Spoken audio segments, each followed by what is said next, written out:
Hello everyone, welcome back to Sew Granny Sew. We are in the middle of projects everywhere in the house. I have a quilt top that is blue basted on my table shown here. I did make her a little pillow cover to go with that. I actually created that for my sister about 2 years ago and I've never finished it, so it's time. And then I have a whole cupboard full of quilt tops that I need to get done, such as that. And you can see that here, they're all quilt tops. So we're working on getting some things done. So I thought I'd do a quick little fun video today. This is sachets, scented sachets.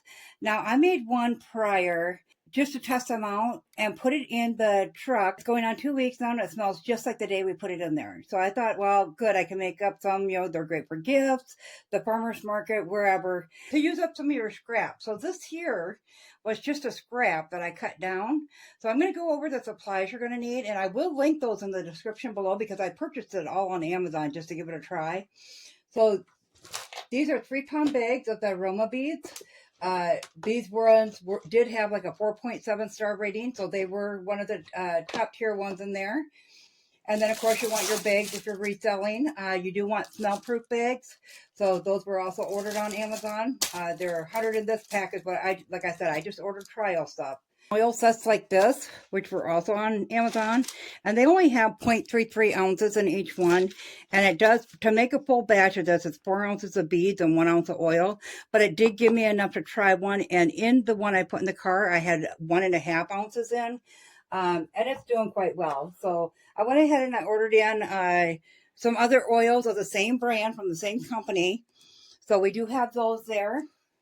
You are going to need a kitchen scale that weighs in ounces. If you can get it to weigh in partial ounces, that's even better. For the simple fact that if you're mixing oils, like this one, I'll mix the 3 together. This one will just be this oil only. So it all depends on what you're looking to do. If you want to buy just scents that are already a mixture of something. And of course, you'll need your jar and your lid. Now you can, if you're mixing oils, you can just use a shot glass of whatever kind. If they're marked, that'd be even better. This is just an old one we had in the cupboard. Then you'll need paper towels or something to clean up your oils as you go. And then, of course, your fabric, whether you use scrap fabric or even a turn pack, because I do cut mine down to 5-inch squares. They were perfect at that size. And then you'll want something that coordinates with the fabric for your thread, as you will be doing some top stitching at the end. You'll want a funnel. I just use my little collapsible crafting funnel. And I think we've about covered everything. So I'm going to set some stuff aside here. We'll go ahead and get started. So the first thing we're going to do is mix some beads up, because these beads do have to sit and dry. You mix them up and it'll take a couple days. With these oils and these beads, I found it takes about 48 hours to dry to this, and then you want it to cure for 5 to 7 days. They will store in the jar. From what I'm seeing, I haven't experienced it yet, but they will store like 5-6 months in the jar. If they lose any of their scent, you can just top them off with some more oils and shake it up and wait a couple days again. So this one here was made when I first started, so almost 2 weeks now. This set here was made this past Saturday. And now we'll make a set today so you can kind of see what that looks like. So we're going to start by turning on our scale, making sure it's 0. Put our glass on there and 0 that out. Now, if I was doing just one kind of oil, I could just put my jar on there, 0 it out, and just put the oil into it. But because we're mixing them, we want to make sure that we're putting in 1 ounce between the 3.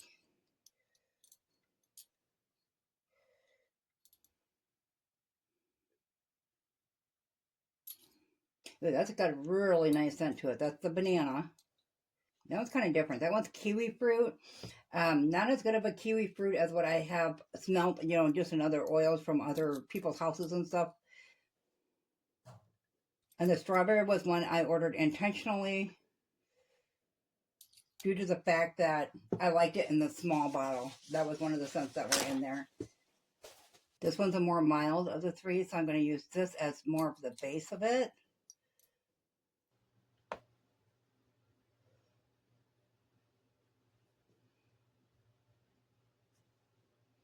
Okay, we're going to try something different here. That's not working.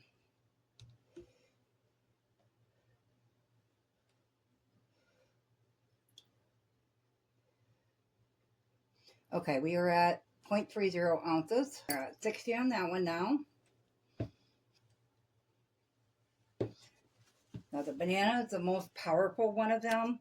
So that's the one you want to use a little bit less than the rest on. We're just going to go ahead and pour that one. And you'll just have to go by your scent, you know, what you smell. My intensity of the scents are not good. I can't smell some scents. So I use my husband for that. So this may need to be tweaked once he comes home and helps me out. So we now have the 1 ounce of the oil in there. So we are going to, at this point, take our bag of beads.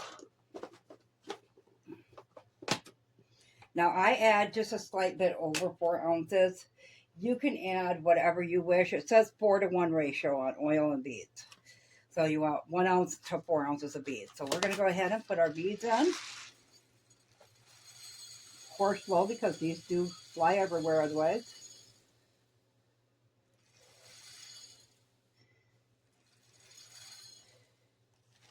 Okay, we got 4.40. That's good.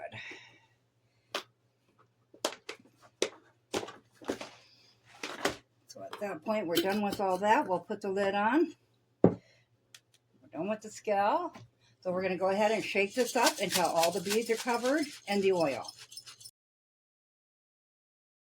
So that is what it looks like. It sticks all over the sides and everything. And then you'll shake this every couple hours to mix the oil into the beads, and they'll start absorbing them. So we'll set that aside. I'll write that on my calendar, what day I mix this one up. I do put labels on the top of them of what they are. So we'll mark that one once we're done with the video. In the meantime, we'll get rid of all this extra stuff here. And we're going to take these 2 pieces. So you could use a decorated on one side and a solid on the other if you want.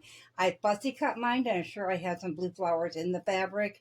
Like I said, this was just a scrap of fabric. Just use up what you have laying around. This happens to be a pretty fabric. I do like it. But I only had a scrap of it. So we're going to bring that to the sewing machine. I'm going to mark them here for your sake. I normally haven't been pinning them. But we'll just put a pin there.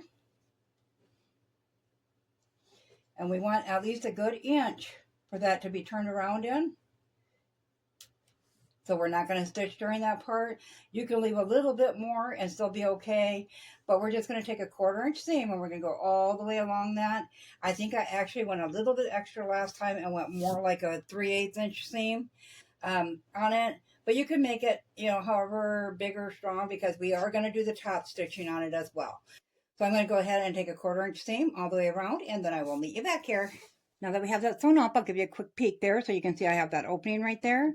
So we're just going to trim off our corners right next to the stitching without hitting the stitching.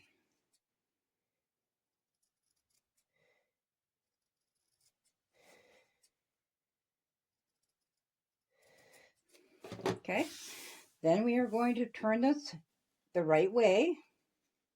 So you can use a pencil, you can use your fingers, you can use whatever you want. I like to go to the corner with my thumb and fold over the sides and then push it through. It helps get that point out a little bit better before you get it turned all the way out. I did forget to mention, I think, you do want to back stitch both when you start and when you stop on that stitching, so you're not ripping that hole bigger as you're maneuvering your fabric through it. So once you have that done, we're just going to roll our edges until they lay nice and flat. Ironing board, making sure that our seam here where that opening is lined up evenly. So it looks just like the seam that you put in all the way around. Once you get that there, you can always pin that in place if you need to. Then we'll bring that to the ironing station. We'll get that ironed flat nicely. We now have our square sewn together and ironed flat. As you can see, it has an opening right there. But I just wanted you to look at something. You see how the oil separates at the bottom and all my beads are on the side? So we're going to go ahead and give that a shake and make sure them beads are sitting down in that oil to absorb that up. So now we're going to take our funnel and we'll put it in that hole that we left there. So I'm going to use my batch I first made up, and it's called Watermelon Fusion. That's just the name I gave it. It has like 4 or 5 different oils. Oh, and it smells wonderful, you guys. If you can remember back, I think it was Bubblicious brand. I can't remember when I was in like elementary and junior high, uh, early 80s. So I know that dates me. They had a watermelon and it was mixed with other fruits in it. And the smell of that smells just like that bubblegum tasted. So if you can imagine that, it smells wonderful. So now we only want a set amount. Like I'm going to try 2 ounces this time because last time I did 1.5 ounces and it seemed just a tad flat. Put that on there. Zero that out. Then we'll pour a little in.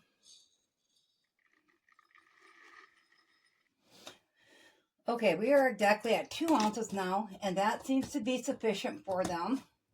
So now we're going to take it to the sewing machine and we're going to lay it flat and make sure we have no beads under our path. And we're going to stitch like an 1/8 inch to not quite a 1/4 inch, but making sure we're catching that seam underneath all the way around this. That will also enclose our opening. So we'll do that all the way around. So I'll go ahead and get that done and I'll meet you back here. So this is our finished sachet. And it smells amazing, you guys. I cannot get over the smell. It smells so good. So that worked out really good. Now, let's talk about what you do when the smell runs out. Because, like, even a freshie, you spend anywhere from 13 to 15 for your average size freshie right now.